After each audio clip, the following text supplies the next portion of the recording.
Hi hello welcome back to Amulya Ammu YouTube channel. ಈ ವಿಡಿಯೋದಲ್ಲಿ ನಾವು ರುಚಿಕರವಾದಂತಹ ಚಿಕನ್ ಕೈಮಾ ಸಾಂಬಾರನ್ನ ಹೇಗೆ ಮಾಡೋದು ಅಂತ ನೋಡೋಣ. ಮೊದಲಿಗೆ ನನ್ನ ಚಾನಲ್ ನೋಡ್ತಿರೋರಲ್ಲಿ ಯಾರು ನನ್ನ ಚಾನಲ್ ಸಬ್ಸ್ಕ್ರೈಬ್ ಆಗಿಲ್ಲ ದಯವಿಟ್ಟು ಸಬ್ಸ್ಕ್ರೈಬ್ ಆಗಿ ಅಂತ ಹೇಳ್ತಾ ಬನ್ನಿ ಇವಾಗ ಚಿಕನ್ ಕೈಮಾ ಸಾಂಬಾರನ್ನ ಹೇಗೆ ಮಾಡೋದು ಅಂತ ನೋಡೋಣ. ಇವಾಗ ಇದಕ್ಕೆ ಹಚ್ಚಿಟ್ಕೊಂಡಿರುವಂತಹ ಈರುಳ್ಳಿ, ಬೆಳ್ಳುಳ್ಳಿ, ಹಸಿಮೆಣಸಿನಕಾಯಿನ ಸೇರಿಸ್ತಾ ಇದ್ದೀನಿ. ನೀಟಾಗಿ ಹುರ್ಕೋಬೇಕು ಇದನ್ನು. ಇವಾಗ ನೋಡಿ ಹುರ್ಕೊಳ್ಳುವಂಥ ಟೈಮಲ್ಲಿ ಒಂದೆರಡು ಚಕ್ಕೆ ಪೀಸು, ಹಾಗೆ ಒಂದು 3 ಲವಂಗ, ಒಂದು ಸ್ವಲ್ಪ ಸೋಂಪು ಕಾಳು, ಹಾಗೆ ಒಂದು ಏಲಕ್ಕಿನ ಕೂಡ ಸೇರಿಸ್ತಾ ಇದ್ದೀನಿ ನಾನು. ಇದನ್ನು ಕೂಡ ನೀಟಾಗಿ ಫ್ರೈ ಮಾಡ್ಕೊಳ್ಳೋಣ.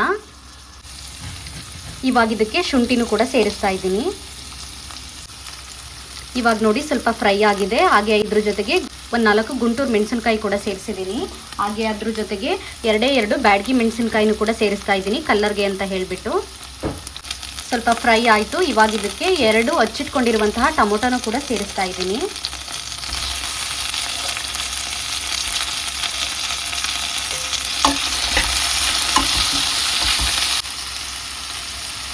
ಹಾಗೆ ನೋಡಿ ಇದ್ರ ಜೊತೆ ಒಂದು 4 ಕಾಳು ಮೆಣಸನ್ನು ಕೂಡ ಸೇರಿಸ್ತಾ ಇದ್ದೀನಿ ನಾನು. ಅದ್ರ ಜೊತೆಗೆ 2ರಿಂದ 3 ಕ್ಯಾಶ್ಯೂನು ಕೂಡ ಸೇರಿಸ್ತಾ ಇದ್ದೀನಿ. ಇದ್ರ ಜೊತೆಗೆ 1 ಟೇಬಲ್ ಸ್ಪೂನ್ ಹುರ್ಗಡ್ಲೆನೂ ಕೂಡ ಸೇರಿಸ್ತಾ ಇದ್ದೀನಿ. ಇದ್ರ ಜೊತೆಗೆ ಸ್ವಲ್ಪ ಕೊತ್ತಂಬರಿ ಸೊಪ್ಪು ಮತ್ತು ಪುದೀನೂ ಕೂಡ ಸೇರಿಸ್ತಾ ಇದ್ದೀನಿ ನಾನು. ಇದಿಷ್ಟನ್ನು ಕೂಡ ನೀಟಾಗಿ ಫ್ರೈ ಮಾಡ್ಕೊಳ್ಳೋಣ. ಕೊನೆಯದಾಗಿ ಒಂದು ಅರ್ಧ ಟೇಬಲ್ ಸ್ಪೂನ್ ಗಸಗಸೆನೂ ಕೂಡ ಈ ಟೈಮ್ನಲ್ಲಿ ಸೇರಿಸ್ತಾ ಇದ್ದೀನಿ. ಎಲ್ಲ ನೀಟಾಗಿ ಫ್ರೈ ಆಗಿದೆ. ಇವಾಗ ಇದಕ್ಕೆ 1 ಕಪ್ ಕಾಯಿ ತುರಿನೂ ಕೂಡ ಸೇರಿಸ್ತಾ ಇದ್ದೀನಿ ನಾನು.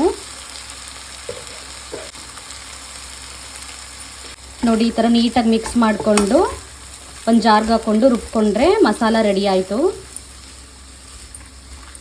ಇವಾಗ ನೋಡಿ ನೀವು ಮಸಾಲೆಗೆ ಫ್ರೈ ಮಾಡ್ಕೊಂಡಿದ್ರಲ್ಲ ಅದೇ ಪ್ಯಾನ್ನಲ್ಲೇ 1 ಟೇಬಲ್ ಸ್ಪೂನ್ ಆಯಿಲ್ನ ಸೇರಿಸಿ, ಆಯಿಲ್ ಕಾದ ನಂತರ 1 ಗಡ್ಡೆ ಈರುಳ್ಳಿನ ಕೂಡ ಸೇರಿಸ್ತಾ ಇದ್ದೀನಿ ನಾನು ಈ ಟೈಮ್ನಲ್ಲಿ. ಈರುಳ್ಳಿ ಸ್ವಲ್ಪ ಲೈಟಾಗಿ ಫ್ರೈ ಆಯಿತು. ಇವಾಗ ಇದಕ್ಕೆ ಚಿಟ್ಕಿಸಿಟ್ಕೊಂಡಿರುವಂತಹ ಅವರೆಕಾಳನ್ನ ಸೇರಿಸ್ತಾ ಇದ್ದೀನಿ.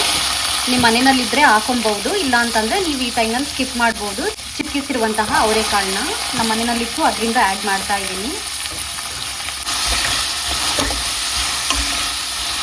ಇವಾಗ ನೋಡಿ ಜಾರ್ಗೆ ಬಿಸಿ ಮಾಡ್ಕೊಂಡಿರುವಂತಹ ಐಟಮ್ನೆಲ್ಲ ಸೇರಿಸಿದ್ದೀನಿ. ಈಗ ಅದ್ರ ಜೊತೆಗೆ ಸ್ವಲ್ಪ ಪೌಡರ್ನು ಕೂಡ ಸೇರಿಸೋಣ. ಸ್ವಲ್ಪ ಚಿಟಿಕೆ ಅರಿಶಿನ ಪುಡಿ, ಒಂದು ಸ್ವಲ್ಪ ಚಿಲ್ಲಿ ಪೌಡರು, 2ರಿಂದ 3 ಸ್ಪೂನ್ ಧನಿಯಾ ಪೌಡರು, ಹಾಗೆ ಅದ್ರ ಜೊತೆಗೆ 2 ಟೇಬಲ್ ಸ್ಪೂನ್ ಚಿಕನ್ ಮಸಾಲನೂ ಕೂಡ ಸೇರಿಸ್ತಾ ಇದ್ದೀನಿ ನಾನು.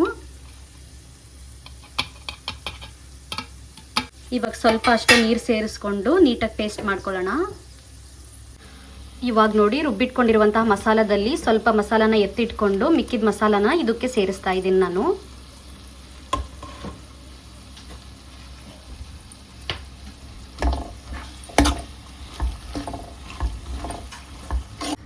ಇವಾಗ ನೋಡಿ ಜಾರ್ನ ತೊಳ್ಕೊಂಡು ಉಳಿದಿರುವಂಥ ನೀರನ್ನು ಕೂಡ ಇದಕ್ಕೆ ಸೇರಿಸ್ತಾ ಇದ್ದೀನಿ ನಾನು.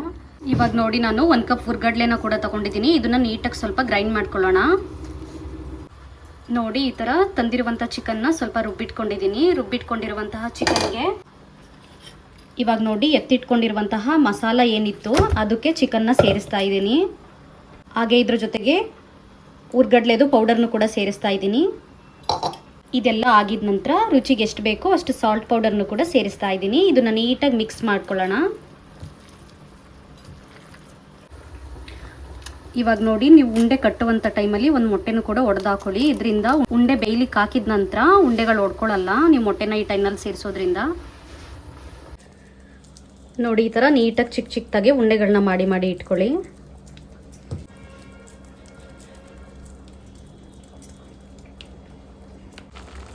ನೋಡಿ ಸಾಂಬಾರು ಕೂಡ ಬೆಂದಿದೆ. ಇವಾಗ ಇದಕ್ಕೆ ಕಟ್ಟಿಟ್ಕೊಂಡಿರುವಂತಹ ಉಂಡೆಗಳನ್ನ ಒಂದೊಂದಾಗಿ ನಿಧಾನಕ್ಕೆ ಸೇರಿಸ್ಕೊಳ್ಳಿ.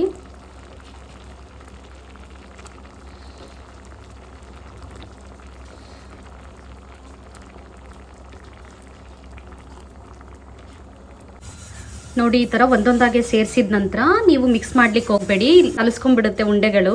ಸ್ವಲ್ಪ ನೀಟಾಗಿ ಬೇಯಲಿ. ಬೆಂದಿದ ನಂತರ ಒಂದು ಮಿಕ್ಸ್ ಕೊಡಿ ನೀಟಾಗಿ ನಿಧಾನಕ್ಕೆ.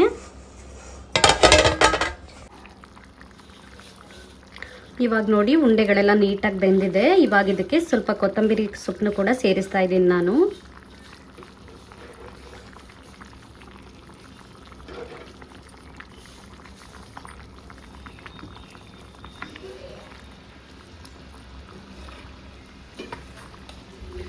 ನೋಡಿ ಇವಾಗ ಉಂಡೆಗಳು ಕೂಡ ಒಡ್ಕೊಂಡಿಲ್ಲ, ಎಷ್ಟು ಚೆನ್ನಾಗಿ ಬೆಂದಿದೆ ಅಂತ ಹೇಳಿಬಿಟ್ಟು. ತುಂಬಾ ಟೇಸ್ಟಿ ಆಗಿದೆ.